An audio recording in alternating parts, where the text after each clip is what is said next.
Friends, तो आज बात करने वाले खेसारी लाल यादव जी के सबसे ज़बरदस्त सॉन्ग के बारे में जो कि 2022 का 5वां होली सॉन्ग है, जो कि गणनायक म्यूजिक भोजपुरी चैनल पे आने वाला है 4 तारीख को सुबह सुबह।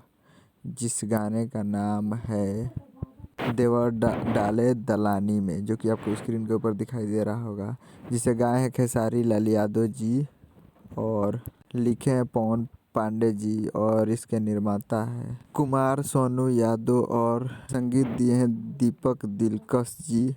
जो कि आने वाला है 4 फरवरी को सुबह 6:15 पे Gananayak films Bhojpuri YouTube channel पे। तो आप लोग जाइए और सब्सक्राइब कर लीजिए ताकि जब भी आए नोटिफिकेशन आप तक पहुँचे।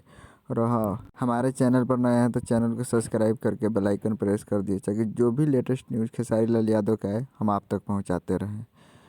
तो हम उम्मीद करते हैं वीडियो आपको बहुत ही अच्छा लगा और जाइए और प्यार दीजिए। जय हिंद, जय भोजपुरी।